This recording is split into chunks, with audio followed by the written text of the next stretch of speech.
tell you why most people fail in their property journey and other businesses too. Here we're talking about property, so I'm just gonna say property, okay? And they end up buying a property without any information, and then they lose their money. Yeah, let me show you what we're doing here. So we have rendered this back of the house, and we're going to render the side of the property as well. So that's what we're doing at the moment. So first reason, the biggest reason for any property developer, new or old, to fail in a property business is that lack of knowledge. Some people, they don't have the right knowledge, they don't have the right education, and they end up buying a property without any information, and then they lose their money. Yeah, the biggest one is if you don't know what you're doing, then you wouldn't do it. You wouldn't operate anything. You wouldn't fly a plane without learning how to fly, right? So with any business really, or with property business we're talking about here, it's very important that you teach yourself, educate yourself, learn what's right and wrong in this business, and only then jump into it. Because if you jump into it blindly without any knowledge, more than likely you're gonna fail, unless you're a very, very lucky person, and luck doesn't always work. Okay, it does, but to a certain extent you have to know as well. All right, so in my eyes, that's the biggest one. Okay, so let me see a bit more, and let me know in comments what you think of my work, my builder's work, my work. We're all a team, and team is a big thing. Okay, so that is my second point as well. Teamwork. If you got a good team of good people around you, you'll definitely succeed. So people who are skilled in their trade, because you yourself can't be master of all the trades, right? Not jack of all trades. So you need people around you, a good team around you, who can actually support you all the way, and who can work with you to achieve your goals. So that's, in my eyes, number two. Let me show you what we've done here so far. All the double glazing is done apart from the front door, and the we're skimming. We're downstairs now. We're plasterboard in the downstairs.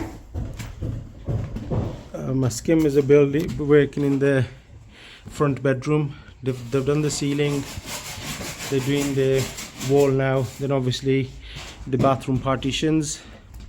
So that's where we're at right now. And this place, as you know, is a 7-bed HMO in Wednesbury town centre, and it's basically walking distance from the motorway junction, M6 junction 9, and there's a big retail park there as well. So that brings me into my point 3 as well, location. People buy property, sometimes they try to do wrong thing with the property. So that brings me to my point number 4. Point number 4 is budget. People don't set their budget correctly, and then they end up stressing about the whole project and end up giving up.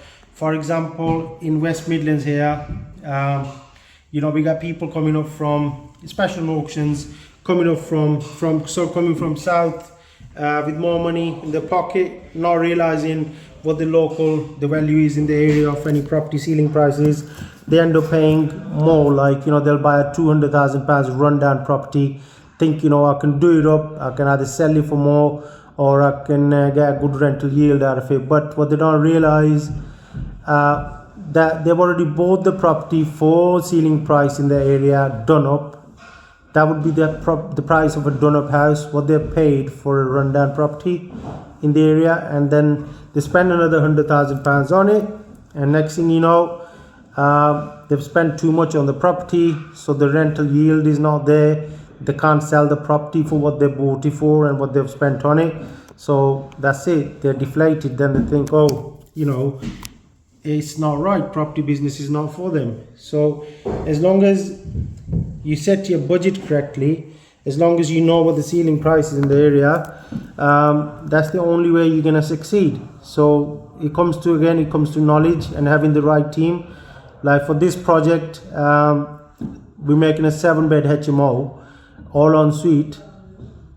It should easily cost about over £120,000 to do it up. Okay, but I'm doing it in £85,000. That's, I know how. Yeah, so that's the knowledge. That's point number one, really, having the right knowledge, having the right education to know how to do these things. Okay, so if I was to do it for somebody, I would charge £120,000 easily for a project this big, probably a bit more than that. But because I'm doing this for myself, I know how to do it, and that's why I'm doing it in £85,000. Okay, a lot of people will think, oh, that's not realistic. I'm already telling you it's not realistic, but I can do it. I know I can. Okay, so then it comes down to you guys doing your budget correctly. Do your budget, know the prices in the area. That's the only way. Know what it's gonna cost you to refurb the property, and remember, properties a numbers game, nothing else.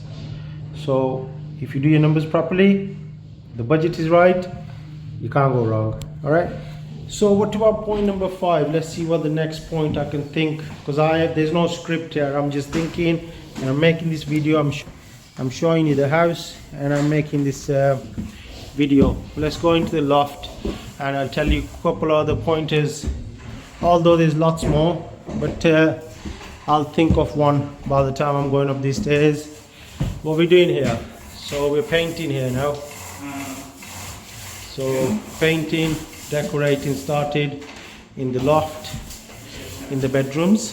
So these rooms are looking more like rooms now. I'm on the ensuite bathroom. Look how big it is for one of the bedrooms. And there you go, the painting is going on.